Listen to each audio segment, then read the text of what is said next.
Hello everyone and welcome to Monday. I want to start today's vlog by pointing your attention to my cool Star Wars shirt. This is a shirt that Dan gave me a few months ago after I finished watching the original trilogy for the first time, and it's a really cool shirt. It just has one error. It refers to this thing as the Millennium Falcon, which is wrong. It's wrong because in the original trilogy, in every single movie, every single time it's referred to, it's actually called the Millennium Fulcon. Like F-U-L-C-O-N. Seriously. Now, obviously, I'm joking. It is, I guess, supposed to be referred to as the Millennium Falcon. But it is true that they do call it the Fulcon. And I'm guessing that that's just like a pronunciation thing that's different in certain parts of the country or the world where the word falcon is pronounced falcon. But it was just something funny that I noticed when I watched the films for the first time a few months ago, and I pointed it out to Dan and William and Roland, who was watching the movies with me, and they had never noticed it before. They're like, oh, that's weird. Because when they mentioned it the first time, I was like, huh, weird. And then they continued to call it the exact same thing, so I just thought it was funny, especially because then Dan gave me this shirt, and I was like, oh, the Fulcon!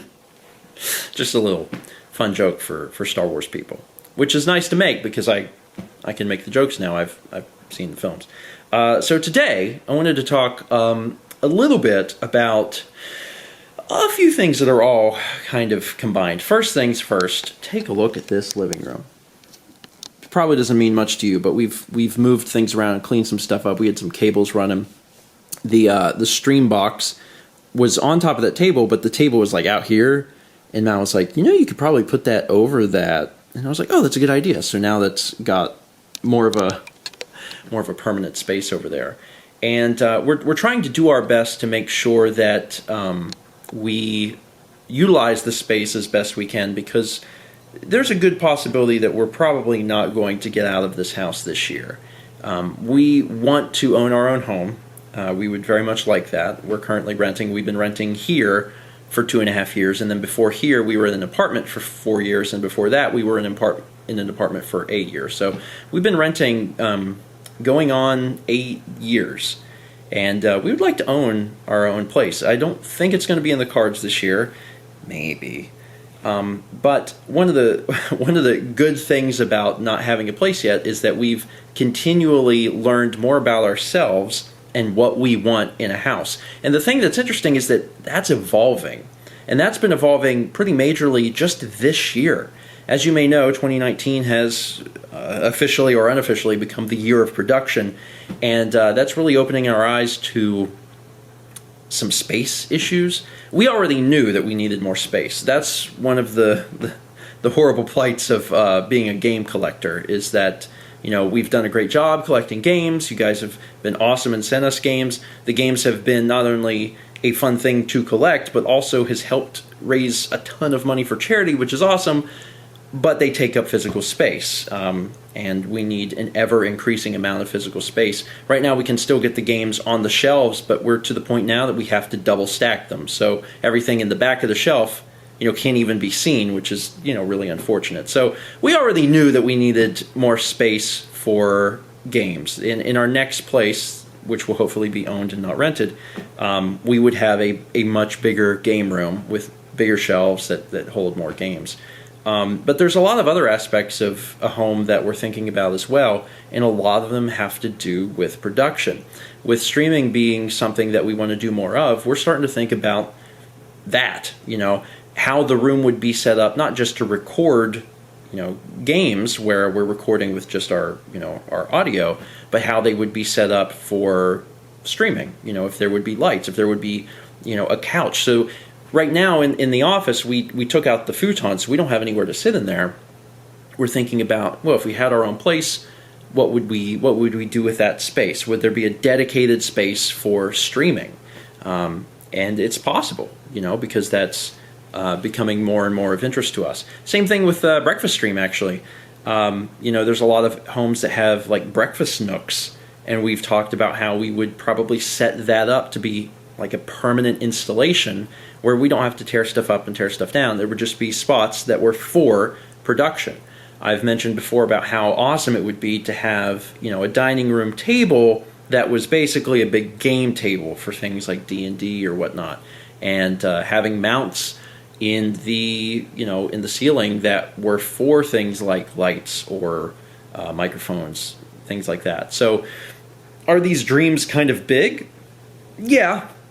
To set up a home for the purpose of production, yeah, it definitely is. But it's something that we're thinking about more and more, especially after this year. We've taken some steps to really better ourselves in terms of production. We did things like, buy the Blackmagic camera. We have a dedicated, streaming PC. And one of the big things is, honestly, the C-stand, which is a pretty simple device, but it's the idea that we currently have this thing in our living room, and it's giant. If you were wondering, Stephen, what do you do with the C-stand when you're not recording Breakfast Stream or Mail or whatever, the answer is nothing. There's nowhere to put it. It's a giant metal stand. So if we had a room, a room that was very strictly a production room, that would be pretty awesome. Right now, there's not enough space to make the office both the game room and production room. There's just not enough room in there with all the other stuff that's going on. But one day, I think that it would be cool if it was a room. If you wanted to do, a production, if you wanted to do a stream, if you wanted to record mail or whatever, you'd enter into that room where everything is just always set up. And you would actually have, dare I say, a living room. Every time we've moved, things have gotten better. People who watched our videos when we lived at the apartment for 4 years will know how cramped we were by the time we left. Because there we didn't have a living room at all, because we didn't have an office at all. We had the computers in the living room, and there was absolutely no separation between work and home life because of that. And we did much better here by having all of that in the office. But by starting to add more production equipment into the living room, I think those lines begin to blur again. So we definitely want to get out of here whenever we can. When we start looking at houses, we're going to walk through and think, what purpose would this room serve? Where would the microphones go? Is there enough room to put lights in here? Is this going to be the room that Mal paints in? Like, there's all these little things to consider. And there's so many more considerations that we've just started to come up with in the last few months, because we're starting to take things a little more seriously. Upping our production values where we can. So it's interesting.